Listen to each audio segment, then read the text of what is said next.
আল্লাহর নবী যখন তার চাচাকে হেদায়েত দেওয়ার মালিক নন, এরপরে যদি কোনো পীর বলে, খাজা বলে, গাজা বলে, লেংটাওয়ালা বলে ওনার কাছে গেলে আল্লাহর ওলি হয়ে যায়, হেদায়েত দিয়ে দেন। আল্লাহর দ্বীন কায়েম করা ফরজ। আকিমুস সালাত হুকুমটা কার? দ্বীন কায়েমের তরিকা হবে কার?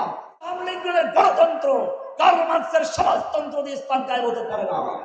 কোরআনকে যুগে যুগে ধ্বংস করার চক্রান্ত করা হয়েছে। ইংরেজরাও যখন এই ভারতবর্ষ দখল করেছিল, চক্রান্ত করেছিল কোরআনকে ধ্বংস করার জন্য। ইংরেজরা তাদের দালালদেরকে নিয়ে বসলো। আমরা ভারতবর্ষ দখল করেছি, ইন্ডিয়া দখল করেছি, বলো আমাদের ক্ষমতা স্থায়ী হতে পারে কি করে? ভারতবর্ষের ইংরেজ দালালেরা তাদেরকে পরামর্শ দিল, ভারতবর্ষে তোমাদের শত্রু, একমাত্র শত্রু হচ্ছে মুসলিম জাতি। যতক্ষণ পর্যন্ত এই মুসলিমরা অস্তিত্ব নিয়ে থাকবে ততক্ষণ পর্যন্ত তোমাদের কদম স্থায়ী হতে পারে না। এবারে শুরু হলো মুসলিমদের ধ্বংস করার চক্রান্ত।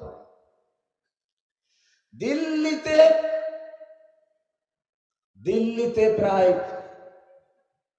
দিল্লি এবং আশপাশ মিলিয়ে প্রায় ৮০,০০০ মাদ্রাসা ছিল। কত? ঢাকাতেও কয়েক হাজার মাদ্রাসা ছিল। ইংরেজরা সমস্ত মাদ্রাসাগুলোকে আগুন দিয়ে পুড়িয়ে দিল, ঘোড়ার আস্তাবল বানালো। মসজিদগুলোকে ওদের ঘোড়ার আস্তাবল বানালো। মসজিদ মাদ্রাসা যাতে চলতে না পারে সেজন্য আয়ের উৎস বন্ধ করলো। হাজার হাজার একর জমি ছিল অক্ষ করা। কি করা? অক্ষ সম্পত্তি বাতিল করে সব দাদাদের মালিকানায় দিয়ে দিল। বুঝলেন নাই? দাদাদেরকে দিয়ে দিল। এবারে দাদারা সেই টাকা পয়সা অর্থ সম্পদ নিয়ে কিছু স্কুল কলেজ করে দিয়েছে, নাম দিয়েছে তাদের।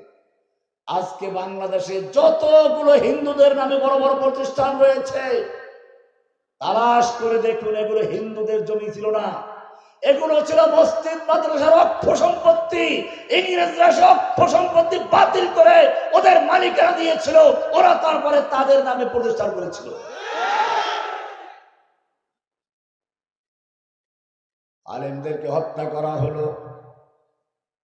গ্রান্ড ট্রাঙ্ক রোড নামে যে রাস্তা আছে, ওখানে রাস্তার দুপাশে এমন কোন গাছ ছিল না যে গাছের প্রত্যেকটা ডালে ডালে এক একজন আলেমকে ফাঁসিতে ঝুলানো না হয়েছিল। ওলামায়ে কেরামদেরকে জীবন্ত অবস্থায় শুকরের চামড়ার ভিতরে ঢুকিয়ে ঘোড়ার পায়ের সঙ্গে বেঁধে দিয়ে দৌড়ানো হয়েছিল। চরম নির্যাতন করে হত্যা করা হয়েছিল। কোরআনে কারিমকে একাত্র করে ৩ লক্ষ কোরআনে কারিমকে দিল্লি শাহী মসজিদ চত্বরে পুড়িয়ে দেওয়া হয়েছিল। এত কিছু করার পরেও কি ইসলাম শেষ হয়ে গেছে? ইসলামের আগুন দাবানলের মতো জ্বলে উঠলো। কারণ যুগে যুগে ইসলামের উপরে যতবার হামলা হয়েছে মুসলিমরা তত শক্তিশালী হয়েছে। ঠিক কিনা? কতলে হুসাইন দার হাকিকত मुर्गे यजीद है, इस्लाम जिंदा होता है हर करबला के बाद। যুগে যুগে যতবার কারবালা তৈরি হয়েছে ইসলাম ততবার শক্তিশালী হয়েছে। এদেশেও সেরকম ৯০ ইংরেজরা ইসলামকে ধ্বংস করার চক্রান্ত করেছিল। আলেমদেরকে হত্যা করলো, জেলে ঢুকিয়ে দিল। ইংরেজদের চেয়ে এক ধাপ এগিয়ে গেল, কারণ ইংরেজরা কোন আলেমকে অপবাদ দিয়ে জেলে ঢুকায় নাই। আমাদের মুসলিম নামধারী ৯০ ইংরেজরা আলেমদের কাউকে ধর্ষণের মামলা দিয়ে জেলে ঢুকিয়ে দিয়েছে। ওরা প্ল্যান করেছিল যে আলেমদের সঙ্গে জনগণের সম্পর্ক থাকে, এমন কাজ করতে হবে যেন জনগণ ওদের সমর্থন তো দূরের কথা ওদের থুতু মারতে যায় যেন। সেই চক্রান্ত করে শুধু মামুনুল হক সাহেব নয়, আরো অনেকের তালিকা তৈরি করা হয়েছিল। দুদকের মাধ্যমে অনেকের সম্পদের তালিকা তৈরি করা হয়েছিল। যে একটু ঘাড় বাঁকা করবে দুদক দিয়ে তার ঘাড় সোজা করে দেওয়া হবে। জসিমউদ্দিন রহমানীকে জঙ্গি তকমা দিয়ে আটকানো হলো। অমুসলিম উম্মাহকে ভালো করে শুনে রাখো, প্রথম যখন আল্লাহ সাইদি সাহেবের সাথে আমাদের দ্বিমত থাকতে পারে, কোনো ভিন্নতা থাকতে পারে, জেনে রাখো তিনি রাজাকার ছিলেন না। তিনি কি ছিলেন না? তাকে রাজাকার তকমা দিয়ে কেন গ্রেফতার করা হলো? কারণ জানে রাজাকার তকমা দিয়ে গ্রেফতার করলে কওমিয়ারা তার পাশে থাকবে না, অন্য দলগুলো তার পাশে থাকবে না। ওই সময় যদি গোটা আলেম সমাজ তার পক্ষে দাঁড়াতো, তাহলে জেনে রাখবেন তারপরে একটা আলেমকে গ্রেফতার করার সাহস করতো না। কিন্তু ওরা দেখলো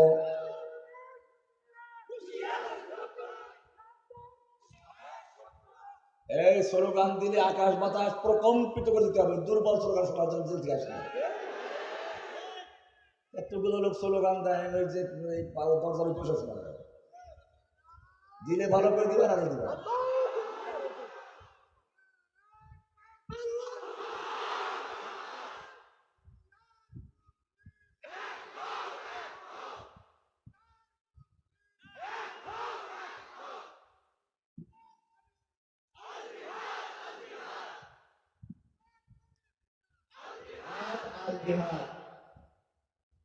ভাইয়েরা আমার, আমির মুআবিয়া রাদিয়াল্লাহু তাআলা আনহুর সঙ্গে আলী রাদিয়াল্লাহু তাআলা আনহুর যুদ্ধ চলছে।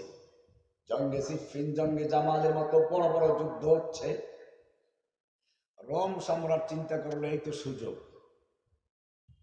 আলীর কাছে পত্র লিখলো, আমির মুআবিয়ার কাছে পত্র লিখলো, আমরা জানতে পেরেছি তোমার আমির তোমার বিরুদ্ধে যুদ্ধে লিপ্ত আছে, তুমি যদি অনুমতি দাও রোম সম্রাট তার পূর্ণ শক্তি নিয়ে তোমার পাশে দাঁড়াবার জন্য প্রস্তুত। কাকে বললো?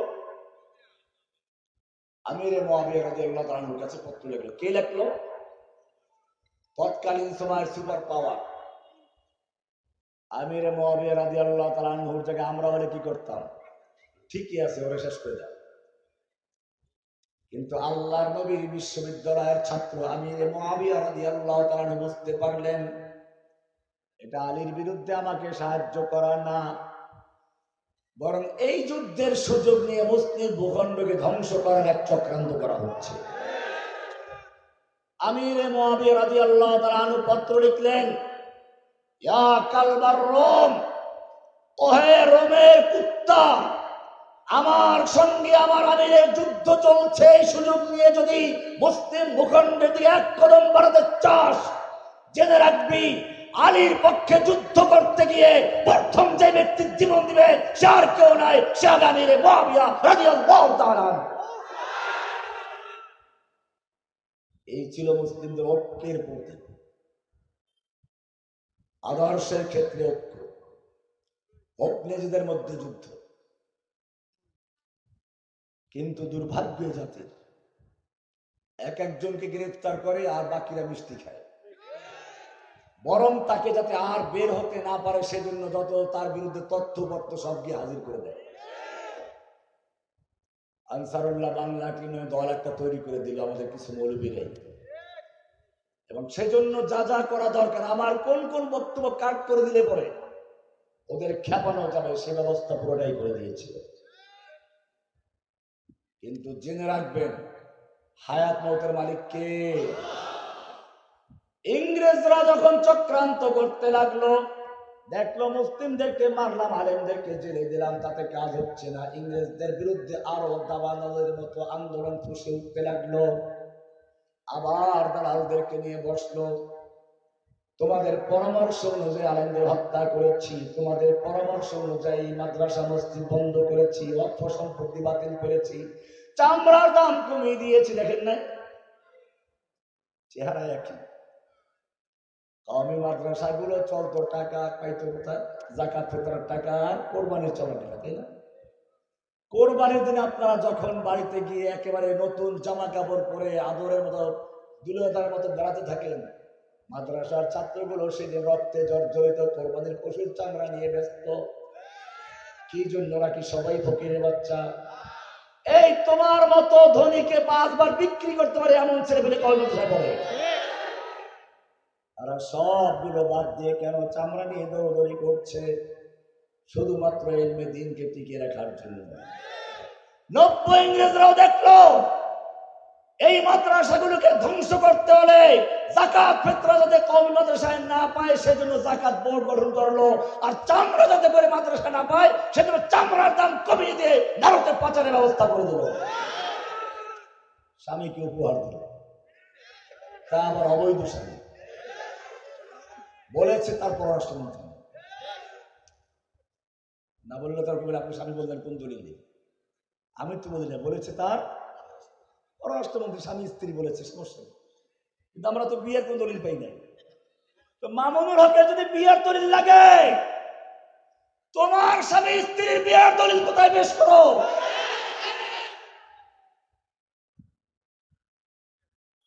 চামড়া সব দিয়ে দিল, কিন্তু মাদ্রাসা কি বন্ধ হয়ে গেছে?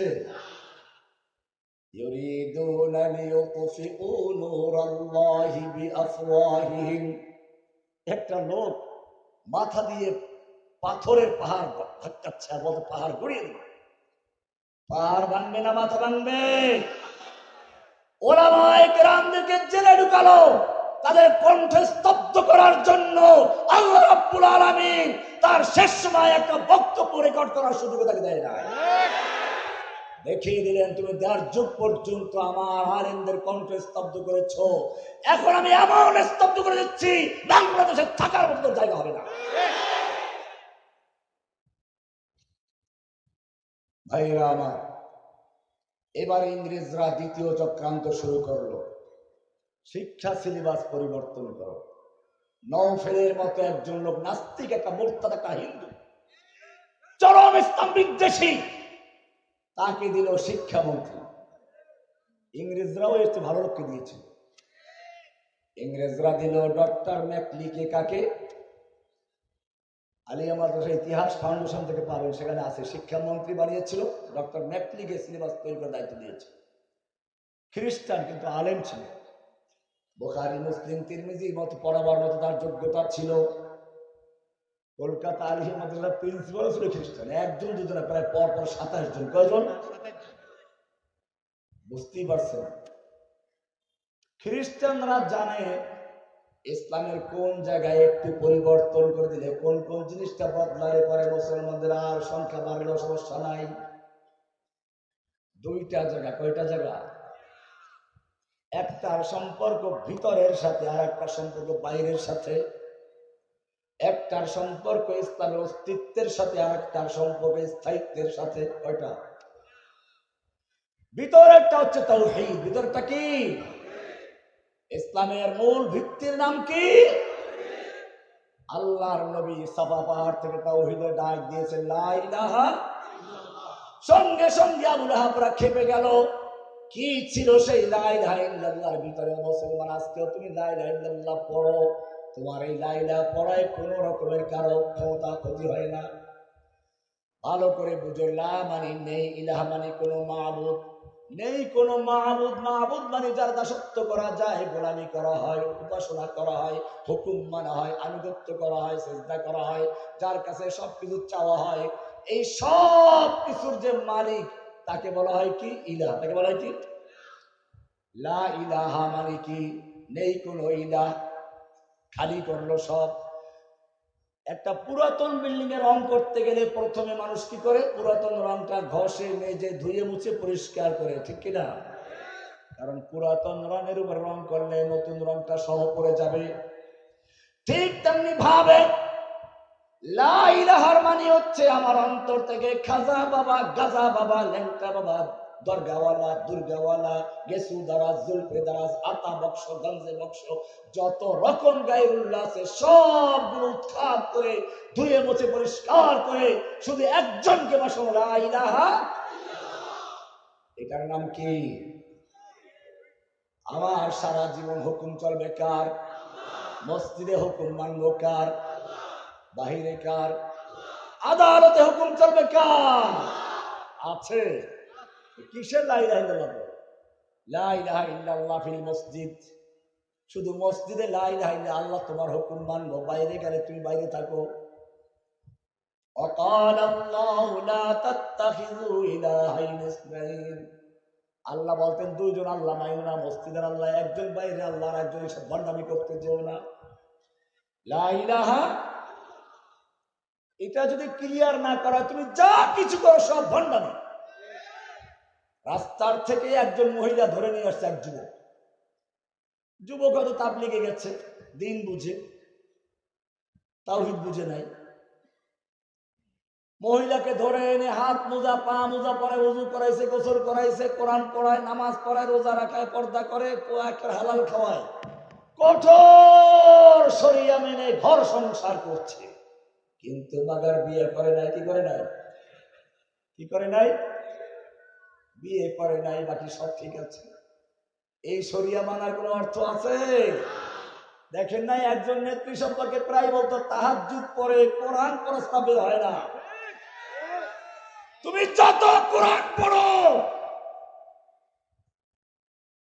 তুমি যত তাহাজ্জুদ পড়ো, তোমার সব ভণ্ডামি, কারণ তুমি কোরআনকে ধ্বংস করার চক্রান্ত করেছিলে, কোরআনের পাখিদেরকে কারাবন্দী করেছিলে, মাদ্রাসা মসজিদগুলো ধ্বংস করার চক্রান্ত করেছিলে। তোমার এই তাহাজ্জুদের কোনো মূল্য নেই। লা ইলাহা ইল্লাল্লাহ, এটা হচ্ছে এক। এটা কি? আপনি শূন্য লেখলেন, শূন্য শূন্য শূন্য, কোনো মূল্য আছে? একটা এক লাগায় নাকি এক, এরপরে এক শূন্য দেন, কত হবে? আর এক শূন্য লাগাও, আর এক শূন্য লাগাও, আর এক শূন্য।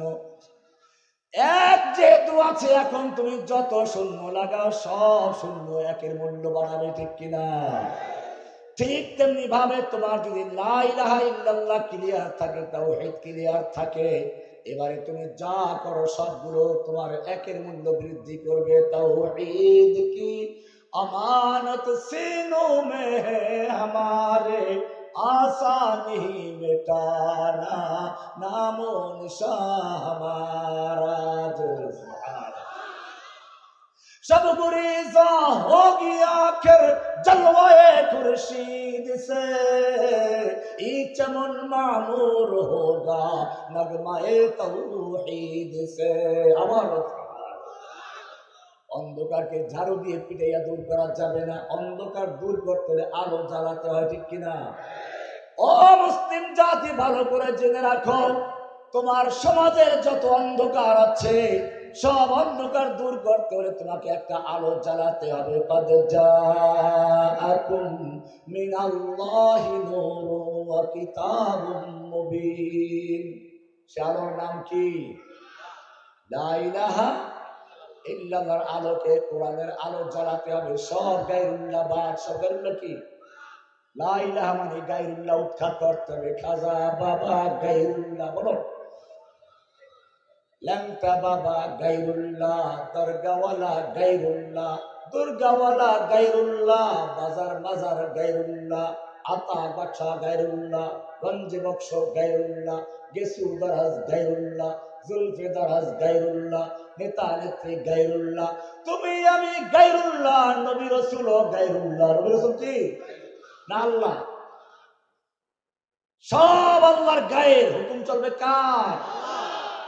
লা ইলাহা।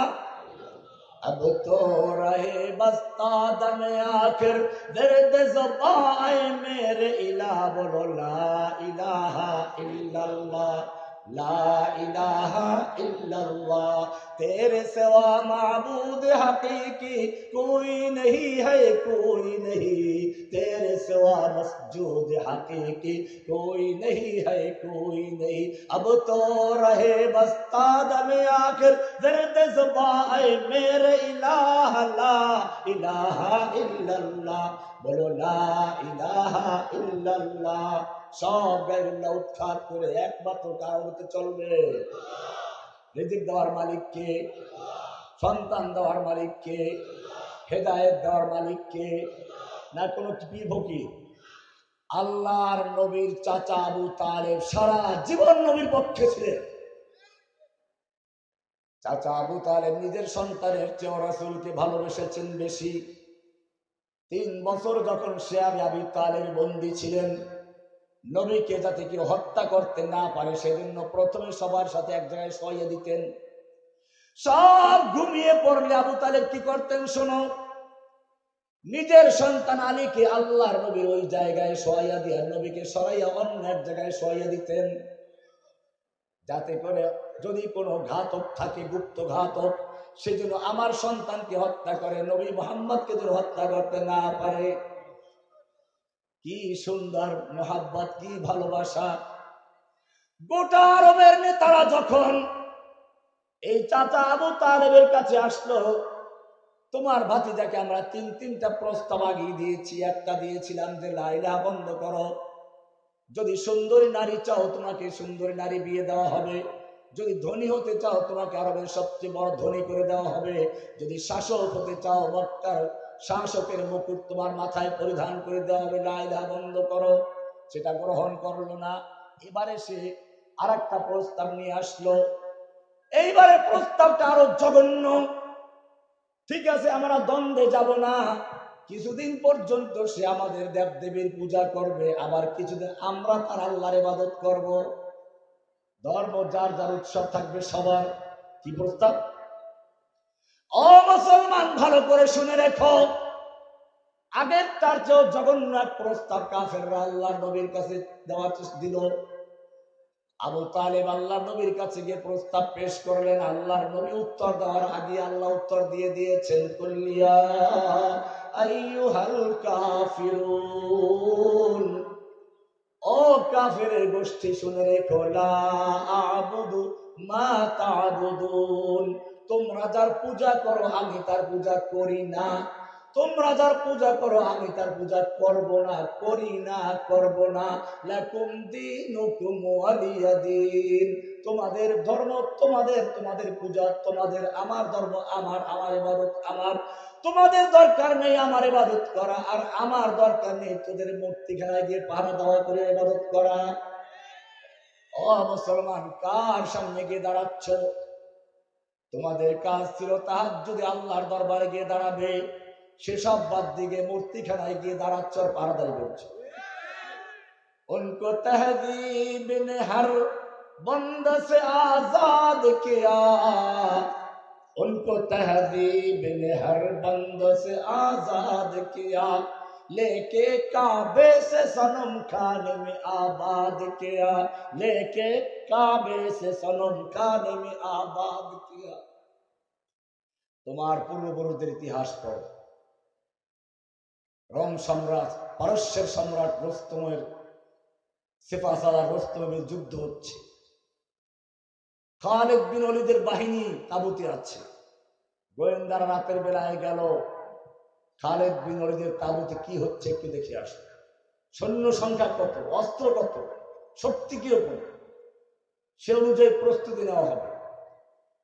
গোয়েন্দারা এসে বলল, রুস্তম, মুসলমানদের তাঁবুতে কান্নাকাটি চলছে, কেউ দাঁড়িয়ে, কেউ বসে, কেউ শুয়ে। ওরা আমাদের ভয়ে এত কান্নাকাটি করে কাপড় চোপড় পর্যন্ত ভিজে যাচ্ছে। রুস্তম চিন্তা করলো, আচ্ছা ঠিক আছে, তাহলে 3 লাখ সৈন্য সব নেওয়া দরকার নাই, 2 লাখ রাখো, 1 লাখ নিলাম। যেই লোকগুলো সম্পর্কে রিপোর্ট ছিল যে ওরা আমাদের ভয়তে ক্রন্দন করছে, কান্নায় ভেসে যাচ্ছে, যুদ্ধ যখন শুরু হলো, এক একজন মুজাহিদ, এক একজন মুসলিম সেনা ওদের হাজার হাজার সৈন্যকে কেটে স্তূপ করে দিচ্ছে। যেদিকে যাচ্ছে লাশের স্তূপ করে দিচ্ছে। এক একজন সৈন্য পূর্ণিমার চাঁদ হয়ে কালো মেঘের ভিতরে ঢুকে যাচ্ছে। রুস্তম বলল, যুদ্ধ থামাও। আবার রাতে গোয়েন্দা পাঠালো। এবারে বহুদর্শী, বহু বিচক্ষণ, বহু অভিজ্ঞতা সম্পন্ন গোয়েন্দা পাঠালো।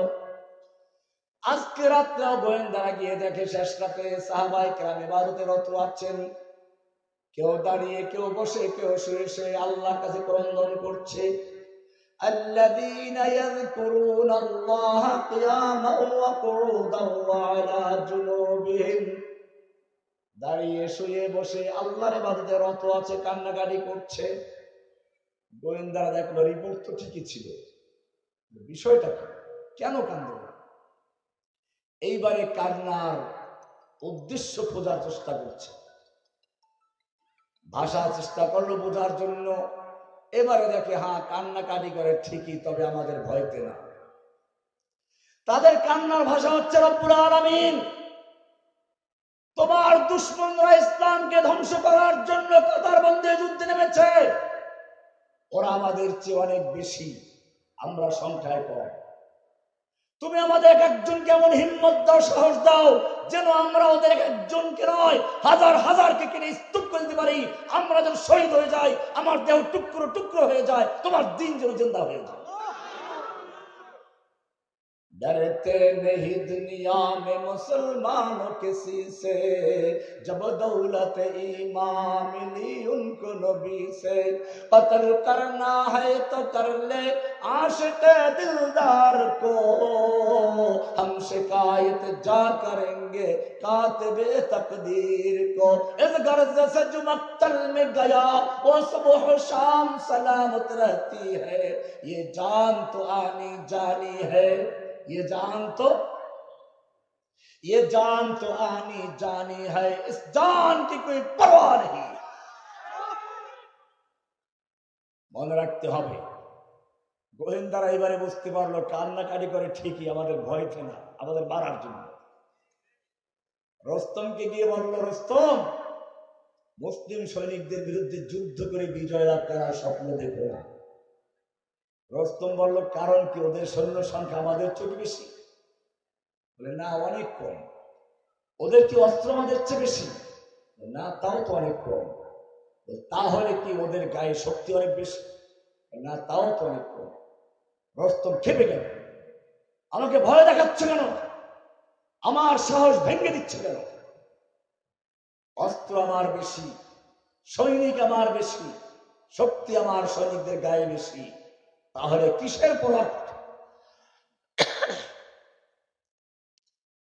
গোয়েন্দারা বলল, ঠিকই আছে, হতে পারে অস্ত্র তোমার বেশি, সৈনিক তোমার বেশি, শক্তি তোমার সৈনিকদের গায়ে বেশি, কিন্তু জেনে রাখো তোমার সৈনিকদের কাছে সুন্দরী যুবতী নারী আর মদের পেনা যত বেশি প্রিয়, খালিদ বিন ওলীদের সৈনিকদের কাছে আল্লাহর রাস্তায় জীবন দেওয়া তার চেয়ে বেশি প্রিয়।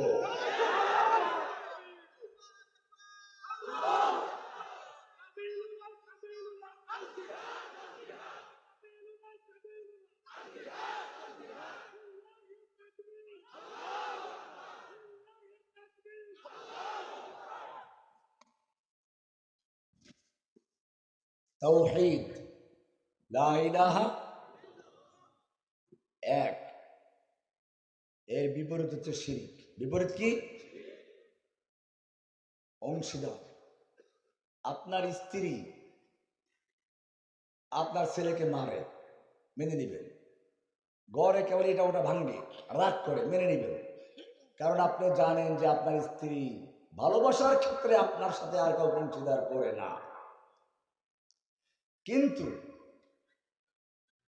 আর একজন স্ত্রী মাশাআল্লাহ ঘর ঠিক রাখে, সুন্দরভাবে ছেলে মেয়েদের আদর করে, লালন পালন করে, সবকিছু করে, কিন্তু আপনি জানেন যে সে আপনার জায়গায় আর একটা পুরুষের সঙ্গে সম্পর্ক রাখে, আপনি মানবেন? তুমি একটা বিয়ে করেছো মাত্র, তুমি তাকে সৃষ্টিও করো নাই, লালন পালন করো নাই, আর এক ঘরে লালন পেত হয়ে তোমাকে ফিরিয়ে দিয়েছে। এরপরেও যদি তোমার এত অধিকার থাকে যে আল্লাহ রাব্বুল আলামিন তোমাকে সৃষ্টি করেছেন, যে আল্লাহ রাব্বুল আলামিন তোমাকে বড় করেছেন, যখন যা প্রয়োজন সব দিয়েছেন, তুমি যখন তোমার মায়ের পেটে ছিলে তখন তোমার খাবারের প্রয়োজন হলো, কান্নাকাটি করার পর্যন্ত তোমার ক্ষমতা ছিল না, এত অসহায় ছিলে, তোমার আল্লাহ তোমার মায়ের মাসিক স্রাব বন্ধ করে দিয়ে তোমার নাভির সঙ্গে যুক্ত করে দিয়ে খাবারের বন্দোবস্ত করেছিলেন। আবার যখন তুমি দুনিয়ায় আসার সময় হয়ে গেল, দুনিয়াতে এসে কি খাবে? ঠান্ডা খেলে মুখ সর্দি লাগবে, গরম খেলে মুখ পুড়ে যাবে, শক্ত হলে গলায় আটকে যাবে, নরম হলে আবার গলা আটকে যাচ্ছে, গরম হলে পরে এক একটা সমস্যা হবে।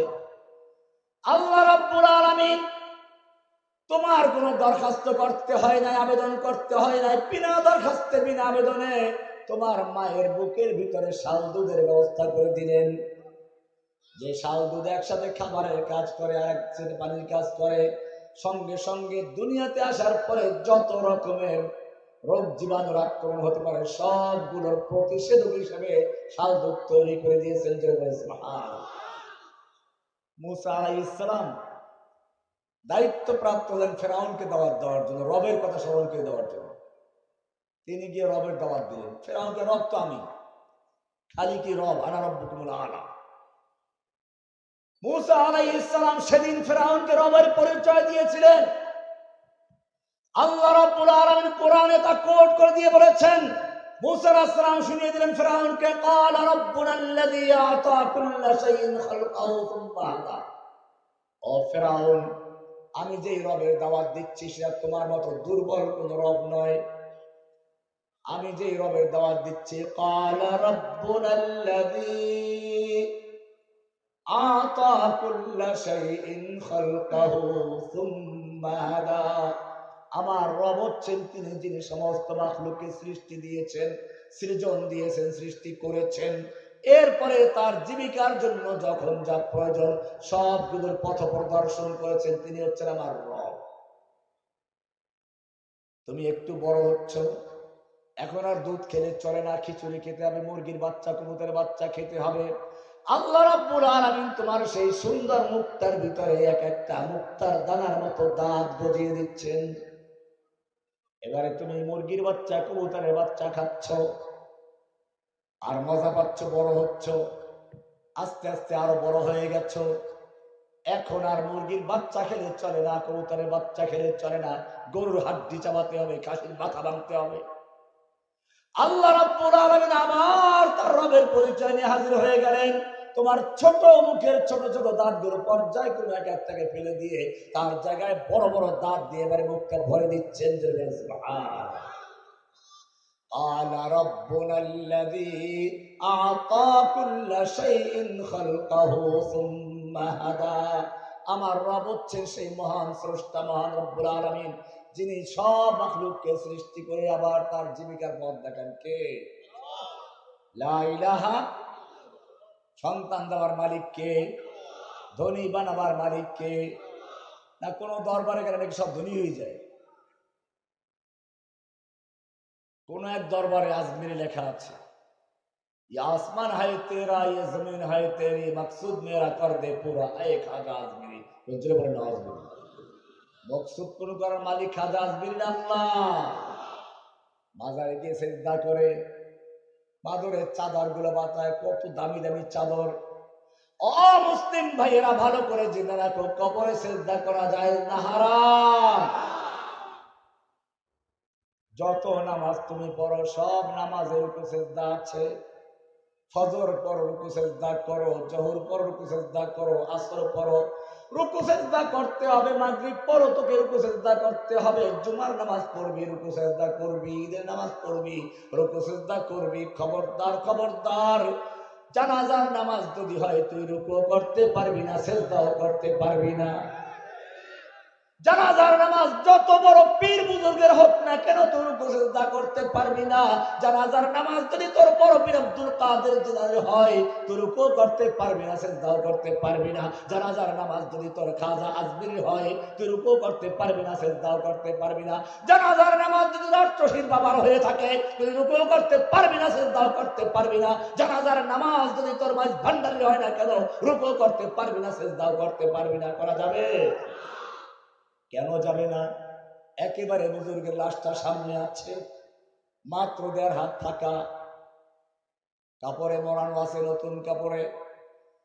কারণ তোমার অন্য সব নামাজের রুকু সিজদা করা ফরজ, তোমার সামনে কোনো লাশ নাই, গায়রুল্লাহ নাই।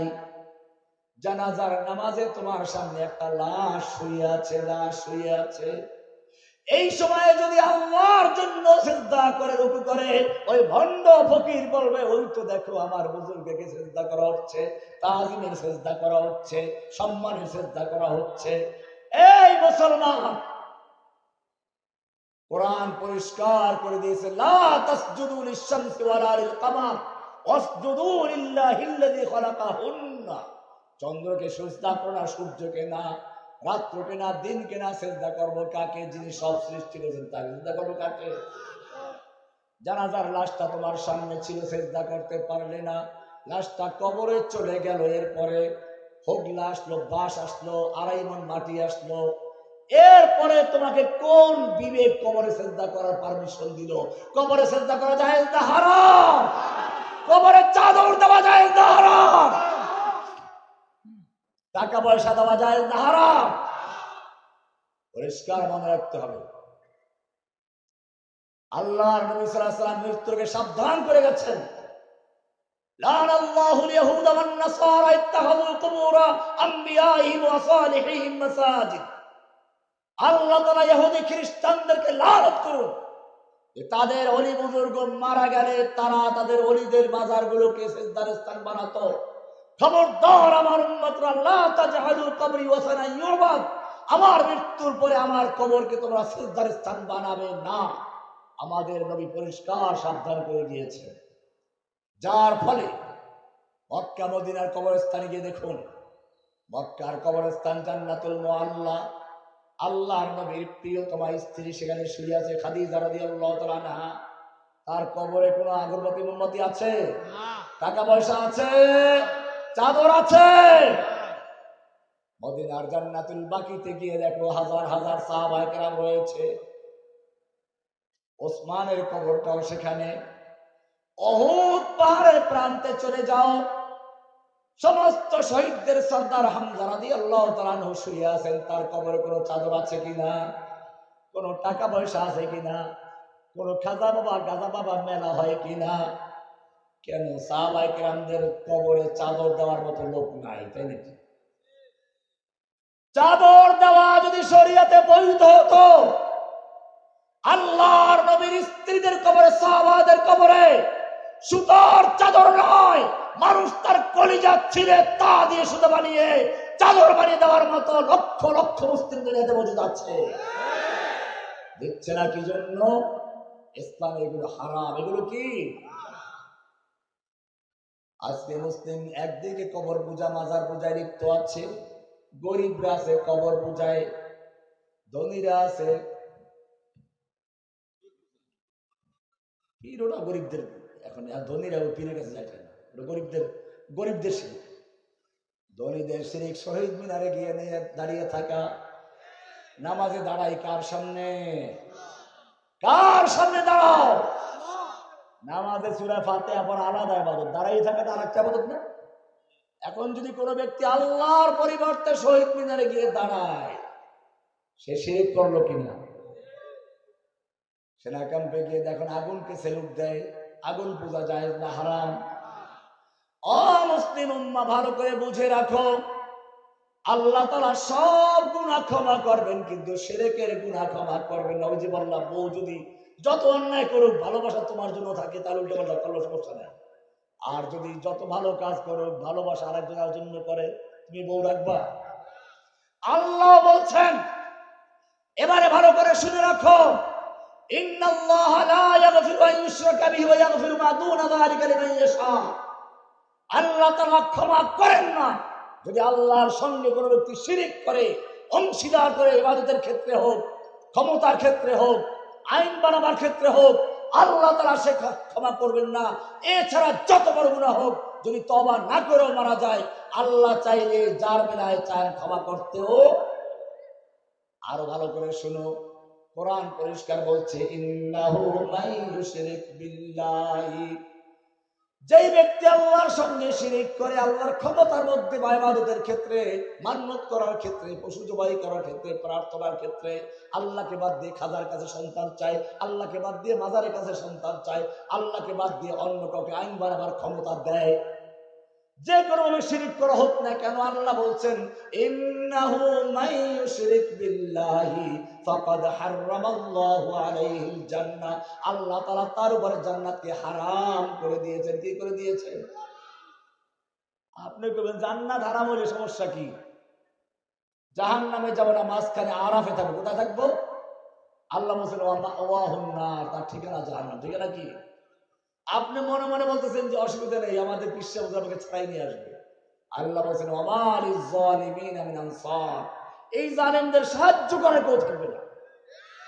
আবু তালেবের কথা বলছিলাম। আবু তালেব আল্লাহর নবীর জন্য এত কিছু করলেন। যখন আবু তালেব মৃত্যু হচ্ছে, আল্লাহর নবী তার মাথার কাছে গিয়ে বলে বসছেন, ইয়া চাচা জান, তুমি সারা জীবন আমার পক্ষে কাজ করেছো, আমার জন্য 3 বছর কারাবন্দী ছিলে, আমার জন্য তোমাকে বয়কট করা হয়েছিল। চাচা খালিলা বলো লা ইলাহা, এটা জান্নাতের চাবি, এটা তাওহীদ, এটা ছাড়া তালা খুলবে না, আমি আল্লাহর কাছে সুপারিশ করার সুযোগ পাবো না। তুমি খালি বলো লা ইলাহা মুহাম্মাদুর রাসূলুল্লাহ বলার দরকার নাই তোমার, তুমি লজ্জা পাও, আমি তোমার ভাতিজা, আমি এটা আল্লাহর কাছ থেকে মাফ করাতে পারবো, কিন্তু লা ইলাহা ইল্লাল্লাহর ক্ষেত্রে আমার কোনো সুযোগ নেই, এটা জান্নাতের চাবি, এইটা ছাড়া জান্নাতের তালা খুলবে না, তুমি বলো লা ইলাহা। কে বললেন? কাকে বলছেন? সোহবতে সালেহ তোরা সালেহ কুনাদ, সোহবতে তালেহ তোরা তালেহ কুনাদ। আবু তালেব সব বুঝতো, জানতো, কিন্তু তার সোহবত কাদের সাথে, উঠা বসা কাদের সাথে? আবু জাহেল আবু লাহাবদের সঙ্গে। আবু তালেবের এই মৃত্যু মুহূর্তে সেই মক্কার নেতারাও সামনে বসে আছে। আল্লাহর নবী যখন বারবার আবু তালেবকে দাওয়াত দিচ্ছিলেন, আবু তালেব মানসিকভাবে তৈরি হয়েছিল, লা ইলাহা পড়ার জন্য সে প্রস্তুতি নিচ্ছিল। এই সময় আবু জাহেল আবু লাহাবরা বলল কি, ও আবু তালেব, শেষ পর্যন্ত বাপ দাদার ধর্ম ত্যাগ করে যাইবা? কয় না, বাপ দাদা যুদ্ধ করে আসছি, উনি আবার নতুন করে আসবেন। বাপ দাদার ধর্ম তুমি ত্যাগ করলে আরবের মেয়েরা তোমাকে কাপুরুষ বলবে। আবু তালেব শেষ পর্যন্ত মারা গেল আর বলল, ইন্নী আলা মাযহাবি আব্দুল মুত্তালিব, আমি আব্দুল মুত্তালিবের ধর্মের উপরে আছি, ওই অবস্থায় মারা যাচ্ছি, মরে গেল।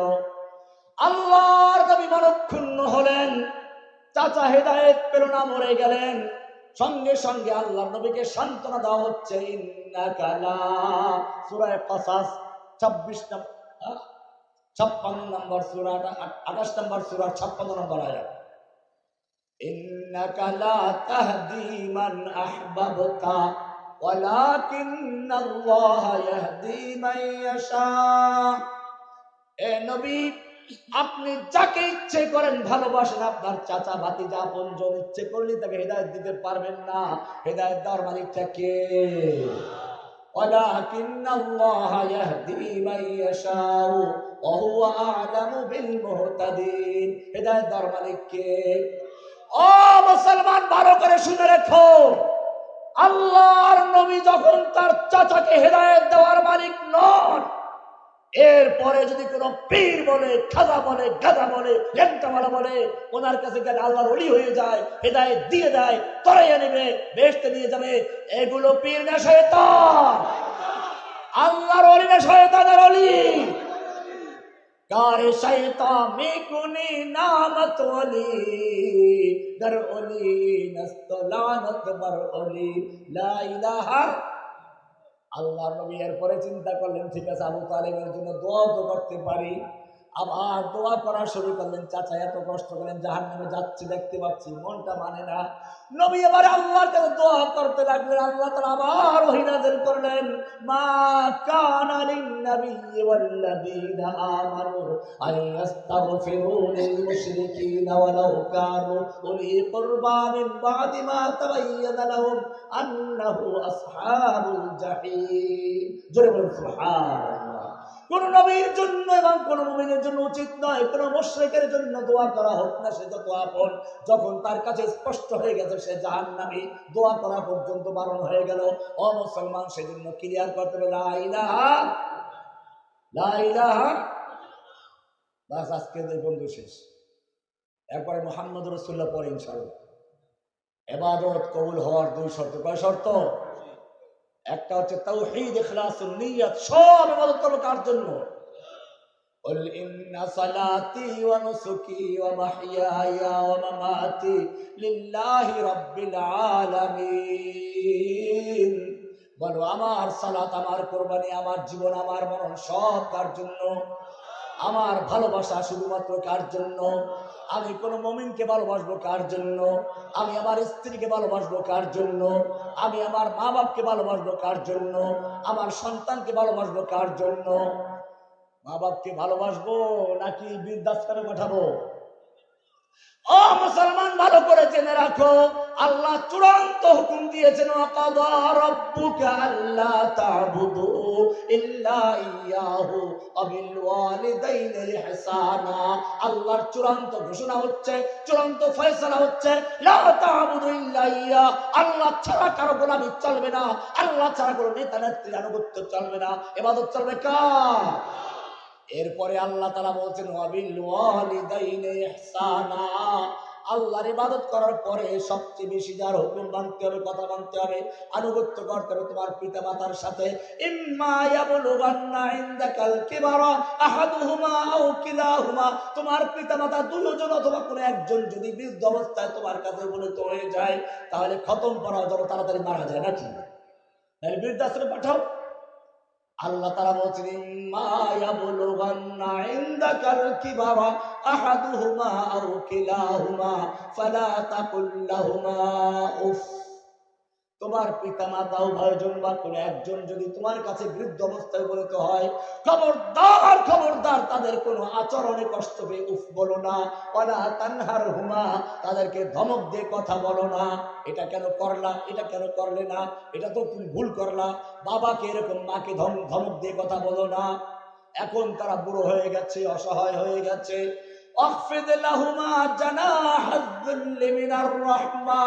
এখন তারা নিজেরা চলতে পারে না, কাপড় ধুইতে পারে না, পেশাব পায়খানা করে দেয়, তোমার খেদমতের বড় প্রয়োজন, তুমি তাকে বৃদ্ধাশ্রমে পাঠাইয়া দিও না, অসহায় করে ফেলে রেখো না। তুমি তোমার ডানাগুলো, খেদমতের ডানা, দয়ার ডানা বিছিয়ে দাও। অকর রব্বির হামহুমা কামা রব্বায়ানি সগীরা, সুবহানাল্লাহ। মা বাপকে ভালোবাসবো কার জন্য? আমার ভালোবাসার কেন্দ্র কে? এরপরে যা কিছু করবো কার তরিকায়? মুহাম্মাদুর রাসূলের তরিকায় করব। জোহরের ফরজ নামাজ কয় রাকাত, আসর কয় রাকাত, এশার ফরজ কয় রাকাত, মাঝখানে মাগরিব কয় রাকাত। আজকে যদি এই মঞ্চের থেকে আমরা সব হুজুররা মিলে বলি আজকের থেকে মাগরিবের নামাজটাও 4 রাকাত পড়বে, 1 রাকাত বাড়াইয়ে পড়বেন, একটা রুকু বাড়বে, 2টা সিজদা বাড়বে, সুবহান রাব্বিল আযীম বাড়বে, সুবহান রাব্বিল আলা বাড়বে, নামাজ পড়বে কেউ? কেন পড়বেন না? কেন? আমরা এত বড় হুজুর সব, কেন পড়বেন না? আল্লাহ তো 3 রাকাত বলেন নাই, আল্লাহ বলছেন আকিমুস সালাত, সালাত কায়েম করো। 3 রাকাত না 5 রাকাত আল্লাহ বলেন নাই। 4 রাকাত পরে সমস্যা কি? আমি তো বাপ দাদা তসবিহ পড়বো না, পড়বো তো আল্লাহর তসবিহ। পরিষ্কার মনে রাখতে হবে, কোরআন হচ্ছে দলিল, আর দলিল নকশা হচ্ছে মুহাম্মাদুর সাল্লাল্লাহু আলাইহি ওয়াসাল্লাম। আল্লাহর নবীকে পাঠানো হয়েছিল আকিমুস সালাহ, হুকুমটা কার? হুকুমটা হচ্ছে আল্লাহর। সালাত কেমনে কায়েম করবো সেজন্য পাঠাইছেন রাসূলকে দেখাবার জন্য। রাসূল যে নামাজ শিক্ষা দিয়েছেন সেই নামাজের মধ্যে মাগরিবের নামাজ 3 রাকাত ফরজ, 4 রাকাত ফরজ, কিয়ামত পর্যন্ত 3 রাকাত চলবে। যদি মুহাদ্দিস ও মুফতি দুনিয়ার সব আলেম একাত্র হয়ে বলে আজকের থেকে 4 রাকাত পড়তে নামাজ পড়া যাবে, নামাজ হবে না। এটা যেমন পরিষ্কার মনে রাখবে, সব কাজের ক্ষেত্রে হুকুম মানবো কার? তরিকা মানবো কার? আল্লাহর জমিনে আল্লাহর দ্বীন কায়েম করা ফরজ। আকিমুস সালাত হুকুমটা কার? দ্বীন কায়েমের তরিকা হবে কার? আব্রাহাম লিঙ্কনের গণতন্ত্র, কার্ল মার্কসের সমাজতন্ত্র দিয়ে ইসলাম কায়েম হতে পারে না। মনে রাখতে হবে, রবিউল আউয়ালের সময় একটা আয়াত পড়ে, লাকাদ কানা লাকুম ফি রাসূলিল্লাহি উসওয়াতুন হাসানা, রাসূলের মধ্যে রয়েছে উত্তম আদর্শ। অথচ দিন কায়েমের জন্য যখন ব্যাপারটা আসে, রাসূলের আদর্শ বাদ দিয়ে সবাই গণতন্ত্রের জন্য জোয়ার তৈরি করেছে।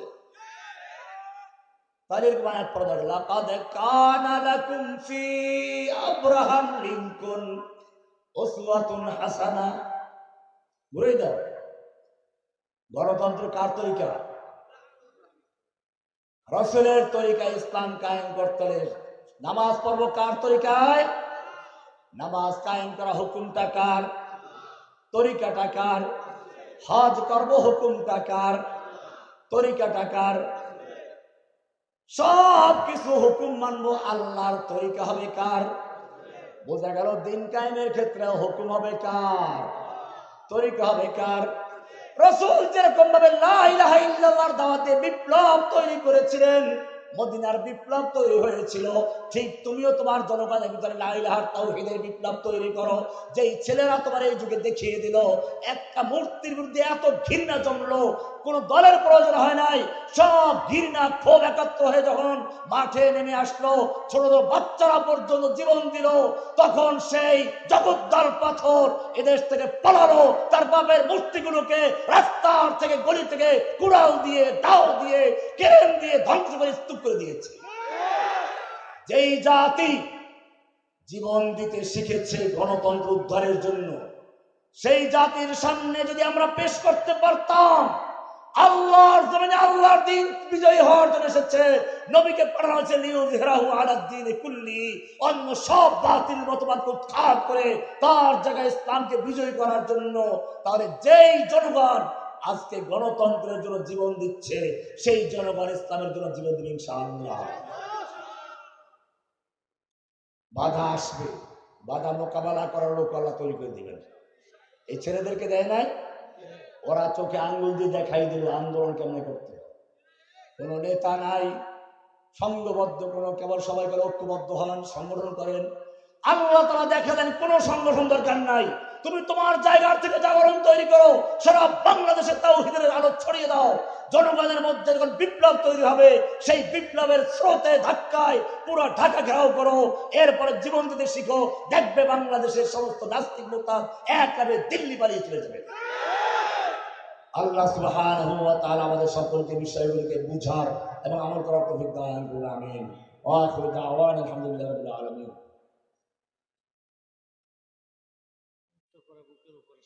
মৃত্যুর পরে বুকের উপরে সেজারা পাক দিতে, সেজারা কি ছিল আবার? মানে পীরের যে ধারাবাহিকতা আছে না, এটা খালি এইটা করে। একটু বসেন, মজার খবর আছে, ভালো করে শুনুন। এই পীরের মুরিদরা করে কি, ভণ্ড পীর, আমি সব পীরের কথা বলছি, এরা করে কি, মুরিদদেরকে বুঝায় আমি আমার কলবের দিকে মোতাওয়াজ্জু আছি, আমার কলব আমার পীর সাহেবের কলবের দিকে মোতাওয়াজ্জু আছে, পীর সাহেবের কলব তার কলবের দিকে, তার পীরের দিকে, তার পীরের দিকে, এরকম হইতে হইতে অনেক দূরে গিয়ে আল্লাহ রসুলের দিকে, তারপরে আল্লাহর দিকে। এরকম দলিল আছে? উল্টা দলিল আছে। ইন্নী ওয়াজ্জাহতু ওয়াজহিয়া লিল্লাযী ফাতারাস সামাওয়াতি ওয়াল আরদা হানিফা, আমি আমার চেহারা মোতাওয়াজ্জু করছি এমন এক মহান জাতের সামনে, যিনি আসমান এবং জমিনকে সৃষ্টি করেছেন। আমি তার কাছে আমার মাথা নত করছি হানিফান, একনিষ্ঠ ভাবে, সব বাতিলকে বাদ দিয়ে শুধু এক আল্লাহর দিকে। আমা আনা মিনাল মুশরিকিন, আমি মুশরিক অন্তর্ভুক্ত নই। আর এরা মোতাওয়াজ্জু করে কার দিকে? আমি বলি, তুমি যখন তোমার পীরের কলবের দিকে কলব মোতাওয়াজ্জু করেছো, তোমার পীর তখন পায়খানায় নিয়োজিত আছে, তোমার কলব কই যাবে? আরো বলবো, তুমি যখন তোমার কলব ভোর রাতে পীর সাহেবের কলবের দিকে মোতাওয়াজ্জু করছো, পীর সাহেবের কলব তখন তার সুন্দরী স্ত্রীর দিকে আছে, তোর কলব কই যাবে? এই সমস্ত কলব মোতাওয়াজ্জু করার সাজারা পাটা, এগুলোর কোনো ভিত্তি নেই। হাদিসের সিলসিলা আছে, হাদিস আমরা কার থেকে পড়েছি, সে কার থেকে, এটা একটা ভিন্ন বিষয়, আর এগুলোর কোনো ভিত্তি নেই।